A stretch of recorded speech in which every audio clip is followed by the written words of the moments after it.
Hello மக்களே, welcome to my channel. இன்றைக்கி நம்ம கிட்ஸ் ஃபேவரட் ரெசிபி டோனட் எப்படி செய்யலான்னு பார்க்கலாம் வாங்க. இந்த வீடியோ ஸ்கிப் பண்ணாமல் ஃபுல்லாக பாருங்கள். இந்த வீடியோவுக்கு லைக் போட்டு பாருங்கள். இப்போ ஒரு பாத்திரம் எடுத்துக்கோங்க. அதில் 1 கப் மைதா மாவு எடுத்திருக்கேன்.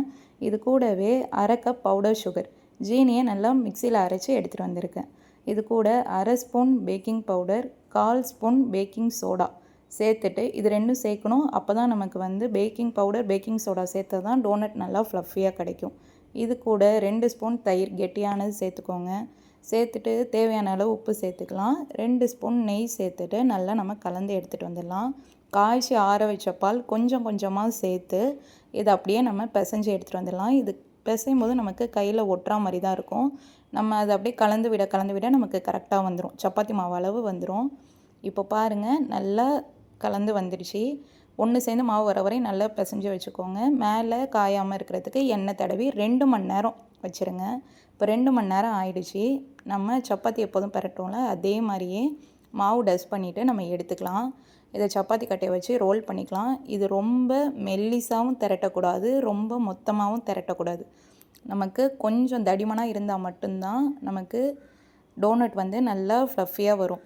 நீங்கள் ரொம்ப போட்டு பூரி அளவு ரொம்ப திரட்டிட்டாலும் நல்லா வராது, அதுக்குன்னு ரொம்ப குண்டாக தேய்ச்சிட்டாலும் வராது. அதனால் பார்த்துட்டு கரெக்டாக நான் காட்டுறேன் பாருங்கள், இந்த அளவு ஷேப் இருக்கிற மாதிரி பார்த்துக்கோங்க. அப்போ தான் உங்களுக்கு கரெக்டாக இருக்கும். ரொம்ப மெல்லிசாக திரட்டிடாதீங்க, டோனட் ஃப்ளஃபியாக வராது. இந்த அளவு இருந்தால் கரெக்டாக இருக்கும். மொத்தம் இந்த அளவு இருந்தால் போதும். இப்போது இந்த மாதிரி கிண்ணம் ஒன்று எடுத்துக்கோங்க. ரவுண்டாக நம்ம அதை கட் பண்ணி எடுத்துக்க போகிறோம். ஃபஸ்ட்டு அதை கட் பண்ணிவிட்டு மீதம் உள்ள மாவை நம்ம எடுத்து வச்சுக்கலாம்.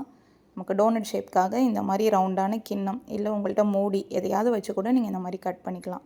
அது கீழே சின்னதாக ஹோல் வரதுக்காக இந்த வாட்டர் பாட்டில் மூடி இருக்கும்ல, அதை வச்சுட்டு நம்ம ஹோல் பண்ணி எடுத்துக்கலாம். இப்போ பார்த்திங்கன்னா நமக்கு வடை ஷேப் மாதிரியே கிடைக்கும். அதுக்காக தான் இந்த மாதிரி நம்ம பண்ணுறோம். இதே மாதிரியே எல்லாத்தையும் நம்ம செஞ்சு எடுத்துகிட்டு வந்துடலாம். இந்த அளவு மொத்தம் இருக்கணும், அதுதான் இதில் இம்பார்ட்டன்ட் டிப்பு. நீங்கள் அதை மொத்தமாக திரட்டிக்கோங்க, இல்லைனா டோனட் நல்லா சாஃப்டாக வராது. இப்போ நான் எல்லாத்தையுமே செஞ்சுட்டு பார்க்கலாம். இப்போ எல்லாமே செஞ்சு நான் வச்சுட்டேன். எண்ணெய் சூடானதுக்கு அப்புறமா மீடியம் ஃப்ளேமில் வச்சுக்கோங்க. ஹை ஃப்ளேமில் வச்சிட்டிங்கன்னா போட்ட உடனே கலர் மாறிடும், ஆனால் உள்ளே வேகாது. இப்போ நான் எண்ணெய் சூடானதுக்கப்புறமா ஃபுல்லாக ஃப்ளேம் கம்மி பண்ணிட்டேன். இந்த டோனட் ஒன்று போட்டுட்டு நம்ம பூரிக்கு எப்போதும் மேலே எடுத்து விடுவோம்ல, அதே மாதிரியே எண்ணெயை எடுத்து விட்டோன்னா நமக்கு அப்படியே நல்லா ஃப்ளஃபியாக வரும். நம்ம போட்ட பேக்கிங் பவுடர், பேக்கிங் சோடாலாம் தான் வரும். அதை கண்டிப்பாக ஸ்கிப் பண்ணாமல் அதை சேர்த்துக்கோங்க. இப்போ நமக்கு நல்லா ஒன் சைடு வெந்து வந்ததுக்கப்புறமா நம்ம பிரட்டி போட்டுக்கலாம். இதே நம்ம மீடியம் ஃப்ளேம் வைக்காமல் ஹை ஃப்ளேமில் வச்சிட்டிங்கன்னா சீக்கிரமாக மேலே காந்திரும், உள்ள மாவு அப்படியே இருக்கும். அதனால் ஒரு 2 நிமிஷம் ஆகும். அப்படியே நம்ம சிம்மில் வச்சுட்டே நம்ம எடுத்துக்கலாம். இப்போ நல்லா கோல்டன் ப்ரௌன் ஆகிடுச்சு. இப்போ நம்ம டோனட்டை எடுத்துக்கலாம். இதே மாதிரியே செய்யுங்க, அவசரப்படாமல் மீடியம் ஃப்ளேம்லேயே வச்சு நம்ம பண்ணுங்கள். அப்போ தான் நமக்கு கரெக்டாக வரும். இப்போ டோனட் ரெடி ஆகிடுச்சு. இப்போ நம்ம சாக்லேட் சிரப் எப்படி பண்ணலான்னு பார்க்கலாம். அதுக்கு 2 ஸ்பூன் கொக்கோ பவுடர் நான் எடுத்திருக்கேன். இது கூட 2 ஸ்பூன் பவுடர் சுகர், காய்ச்சி ஆற வச்ச பால் கொஞ்சமாக சேர்த்துக்கோங்க. பால் ரொம்ப சேர்த்துட்டோன்னா சாக்லேட் சிரப் தண்ணி ஆகிடும். அதனால் பால் பார்த்துட்டு கொஞ்சம் கொஞ்சமாக சேர்த்துக்கோங்க. ஏன்னா சுகரே இலக்கம் கொடுத்து வரும். அதனால் கொஞ்சமாக சேர்த்துட்டு கலந்து விட்டுக்கோங்க. இந்த அளவு நமக்கு இருந்தால் கரெக்டாக இருக்கும். ரொம்ப தண்ணியாக இருக்கக்கூடாது, ரொம்ப திக்காக இருக்கக்கூடாது. அப்போ தான் நம்ம டோனட் அப்ளை பண்ணும்போது அதில் ஸ்ப்ரெட் ஆகும். இப்போ ஒரு டோனட் எடுத்து அப்படியே சாக்லேட் சிரப்பில் டிப் பண்ணோன்னா நமக்கு டோனட் ரெடி ஆகிடுச்சு. டபுள் சைடு வேணாலும் டிப் பண்ணிக்கலாம். ரொம்ப அது ஸ்வீட்டாக இருக்கிற மாதிரி இருக்கும். அதனால் ஒன் சைடு மட்டும் அப்படியே டிப் பண்ணி எடுத்தோன்னா நமக்கு சாக்லேட் டோனட் ரெடி ஆகிடுச்சு. கடையில் போயிட்டு சாக்லேட் டோனட் வாங்காமல் இந்த மாதிரி சிம்பிளாக வீட்டிலே ஒரு 1/2 hour தாங்க. மாவு ஊற வைக்கிறதுக்கு தான் 2 மணி நேரம் ஆகும்.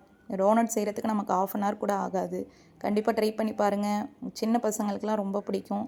இதை செஞ்சு பாருங்கள். செஞ்சு பார்த்துட்டு உங்கள் ஃபீட்பேக்கையும் கமெண்ட்டில் ஷேர் பண்ணுங்கள். நாளைக்கு வேறு ஒரு இன்ட்ரெஸ்டிங்கான ரெசிபியோடு உங்களை மீட் பண்ணுறேன். மறக்காமல் லைக் போட்டுருங்க. தேங்க்யூ.